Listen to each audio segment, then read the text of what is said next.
It's well known by veteran players that certain maps have very long and very short switch power-ups. Prime with the shortest and Chevron with the longest. Most players go by feeling or what they've heard from other players like me. I've never truly tested it, but that's about to change. The results may surprise you.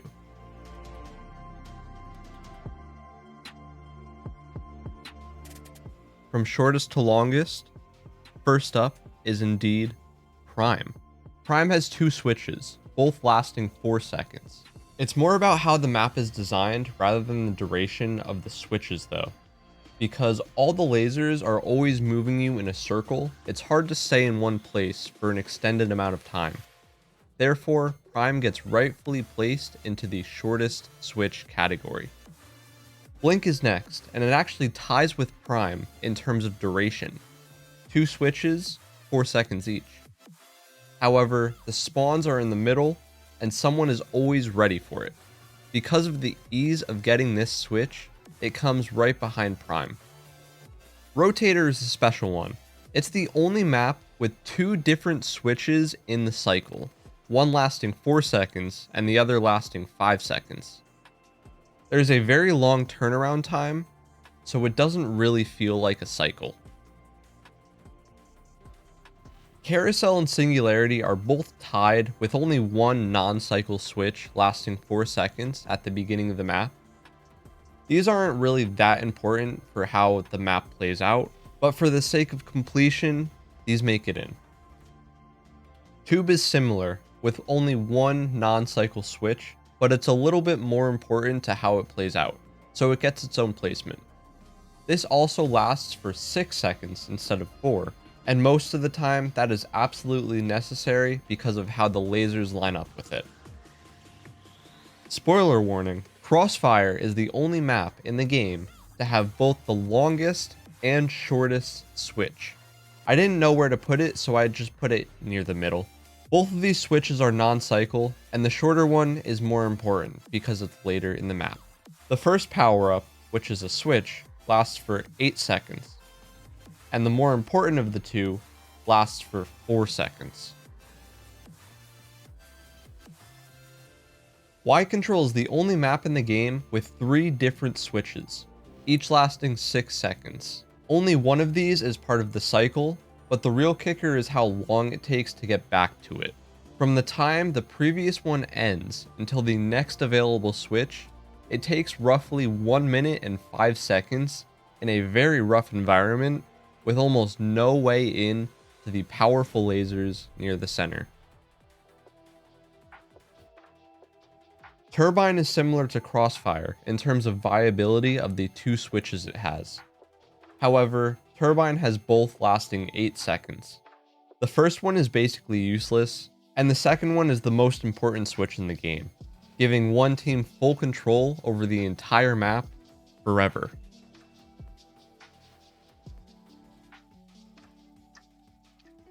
Chevron is next. This may surprise you to see Chevron pop up so early, but because of how I'm ordering this list, it must go here. Chevron has 2 non-cycle switches, lasting 8 seconds each, tying it for the longest in the game.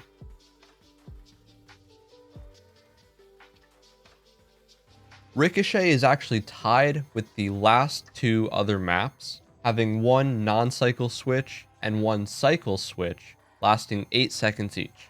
I had to calculate the turnaround time, or the time it takes for the cycle to go from switch to switch. Ricochet has 30 seconds of turnaround time, and also other good power-ups like Steel that nullifies the switch's presence. For these reasons, it goes just below the longest. Fish is the newest map in the game, and it actually makes it to the top 2. As mentioned before, it has 1 non-cycle switch and 1 switch in the cycle, each lasting 8 seconds. Its turnaround time is 36 seconds, which is actually tied with number 1. However, the speed up on this map has a duration of 20 seconds if picked up, which causes the switch to come back faster. Therefore, the turnaround time is shorter in theory. For these reasons, fish lands at number 2. Battleground gets the number 1 spot. One non-cycle and one cycle switch, both with a lifetime of 8 seconds. Its turnaround time is exactly tied at 36 seconds with fish, and has a speed up just before, with a duration of, you guessed it, 20 seconds, tying it exactly with fish. The only reason Battleground gets a top spot is fish has a steal in between the speed up and the switch, which nullifies the switch's presence. And Battleground has a power, which is technically less impactful, making the switch a better power up on Battleground. I came to a realization after editing this video and thought it was important to address. If the speed up decreases the time it takes to get back to the switch, does it also decrease the duration of the switch? Unsurprisingly, it does. These are the maps with the speed up affecting the switch. The speed up makes everything go faster by 1.5 times speed. Remember the 0.58 we were ignoring at the beginning? Well, that also gets increased to around 0.87. What does that mean for the final results?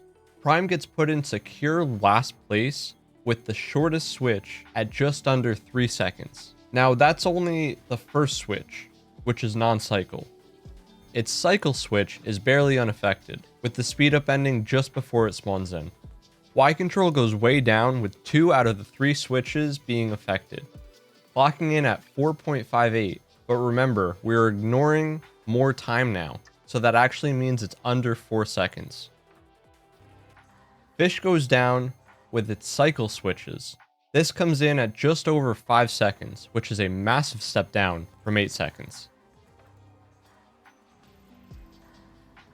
Battleground goes down the same amount, with the same exact time as fish, with a speed up duration of 20 seconds and a switch duration of just over 5 seconds. Ricochet goes down a bit. The speed up here only lasts for 12 seconds, and it doesn't fill all the time the switch is active for, coming in at just over 5.5 seconds. That means the winner of the longest switch in Laser League is a tie between Crossfire's first switch, Battleground's first switch, Ricochet's first switch, Fish's first switch, Turbine, both switches, and Chevron, both switches. Are you surprised by the results? Let me know in the comments. Thanks for watching, and until next time, have a good one.